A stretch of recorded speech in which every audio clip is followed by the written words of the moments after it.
I like to think of sculpture as changing the shape of things. Taking a material and giving it a new form. And that can mean many things, because at times I do a very classical approach to sculpture, which can be modeling or carving in stone, and other times is what you can call social sculpture, which is when your material is a social context and part of it is the participation of different actors in society. But always it's about organizing or changing matter, although the matter may be different things.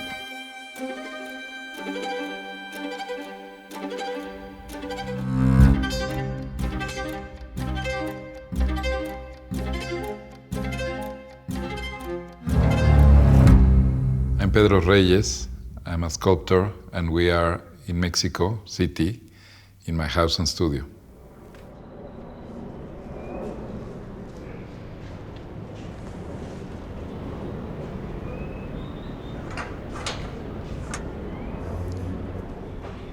I don't come from a family of artists. My parents are chemical engineers, and they were, more in the field of science. I wanted to study art, but my parents persuaded me not to, and I actually thank them for, because I went to architecture school instead.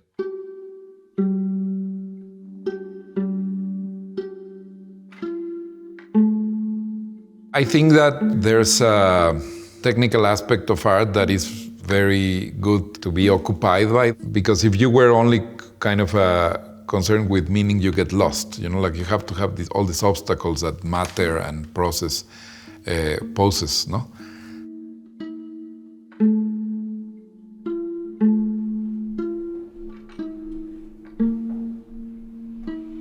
My father taught me how to do engineering drawing since I was very little.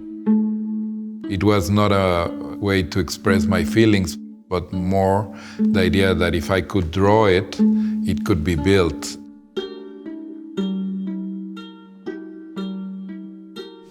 So this, for instance, is going to be a kind of a sculpture that is a group of people together.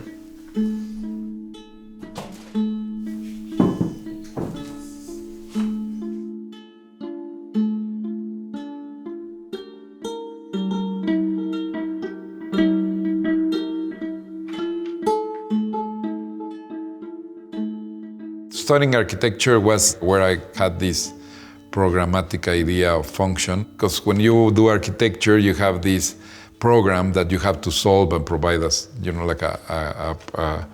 a solution for all these needs, and that's why a lot of my art has this additional rule that it has to portray a function, because I have wanted art to be used and to have a measure of effectiveness that is not purely aesthetic.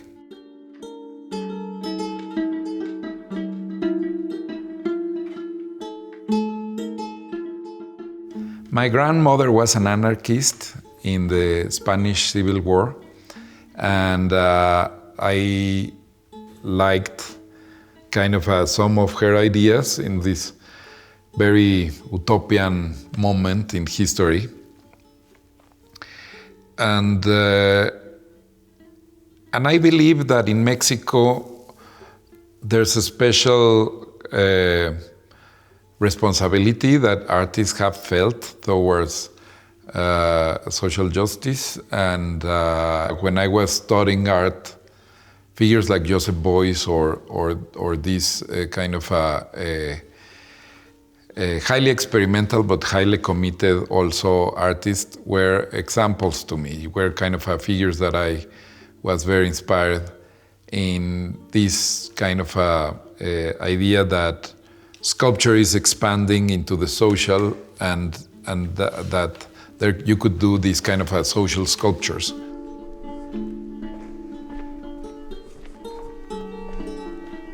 An example of a social sculpture would be a project I did called Palas por Pistolas, where I organized a campaign for voluntary donation of weapons that were melted and made into shovels to plant trees. So people brought 15,000 guns to the city hall, and we melted them, and we made 1,500 shovels, and we planted 1,500 trees. And I think that is not only a physical transformation of the metal, but also a psychological transformation and hopefully a social transformation for turning something that is an agent of death and turning that into an agent of life.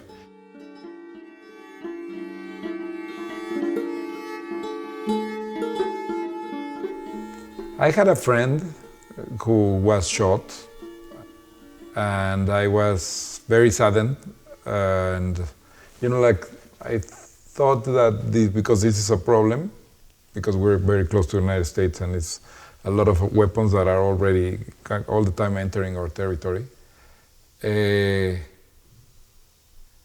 that it was something to be done with this excess of guns. So, the idea is you have to heal, but heal is not only about destroying the weapon. There has to be, as much as there is a closure, you have to start a new cycle. And the idea of planting a tree is precisely that idea that there was death, but then out of that same metal that causes death, you will now use that to open a new cycle of life. And the tree is a little bit like a kind of a living monument, because you will see it grow, and like trees that we planted that were planted 10 years ago, now they are 10 meters high. So it's very gratifying to see a tree that you planted grow.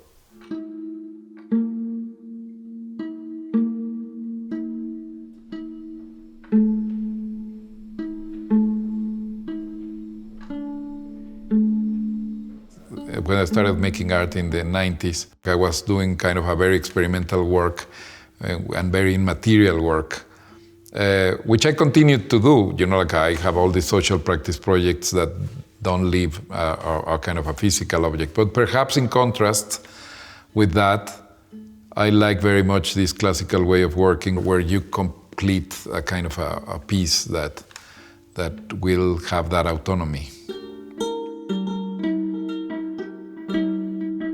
I think that what you do in sculpture is to somehow take matter and try to make a transmission of spiritual energy into matter, and then that object, without you, should be able to irradiate that spiritual energy back to the viewer. Sculpture is like a time machine where you make different stops in different centuries and across different regions of the world in order to find solutions that you can use. And my work is often a negotiation between these different vocabularies, these different formal elements that I combine. No? I like this kind of hypnotic state to try to find in the process of making stone carving how to be true to the material, but also be true to the theme by infusing this force onto matter. No?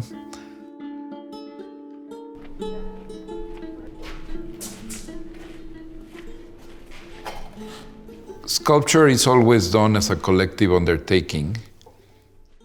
Like to carry these stones that sometimes are like 5 or 10 tons, you need, like a team. And I like very much the idea of the transmission of knowledge that happens when you learn a trade.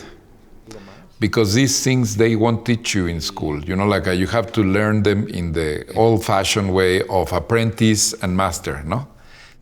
So I like to keep the trade alive because around the world, most of the stone carving is now done by robots. So when you introduce a robot into a manufacturing process, immediately six persons lose their job. And you would say, why don't I use robots? I could, work faster or cheaper.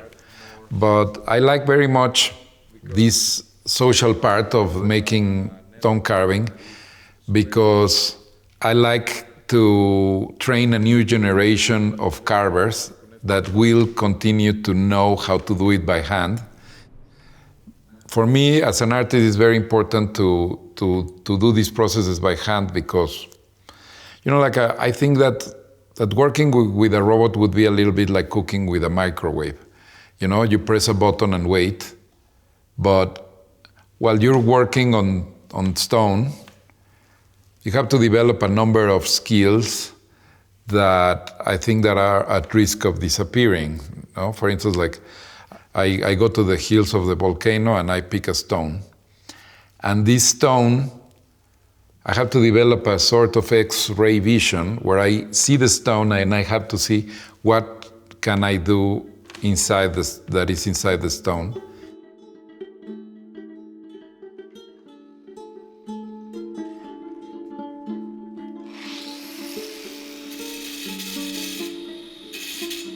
For me, this volcanic stone that I collect is an example of where I can see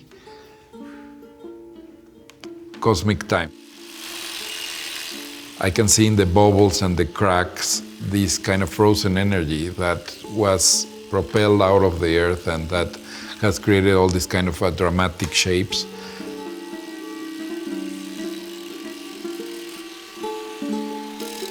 It's a material that is hard, but it's at the same time fragile. Like you have to kind of be careful not to chip it and to use some of its accidents. Because sometimes you find like a crack or something that you have to find your way around. So not all the decisions are taken from the beginning. You have to think as you go.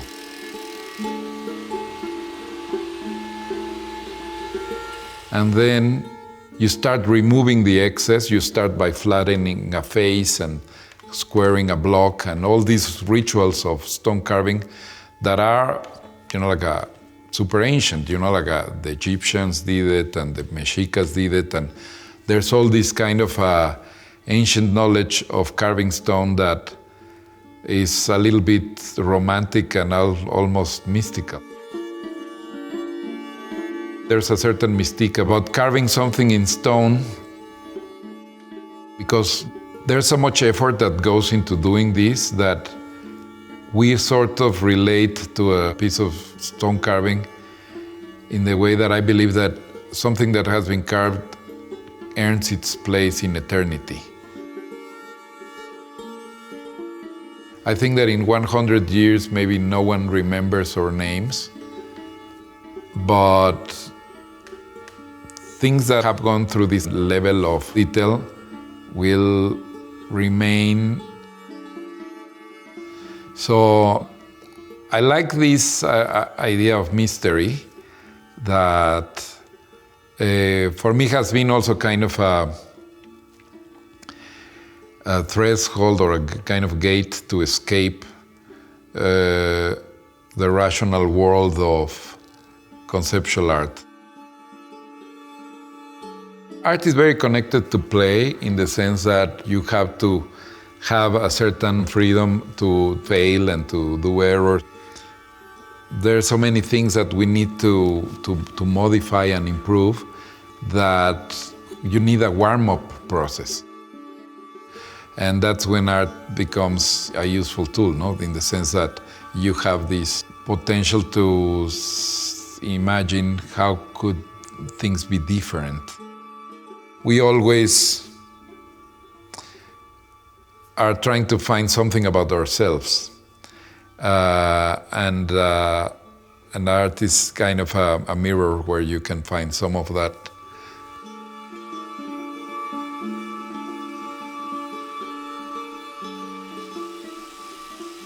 And art is not fiction, but it's not reality. It's something in between. It's like a surplus reality where you can do these experiments. And that's, like a kind of the joy of it, I think.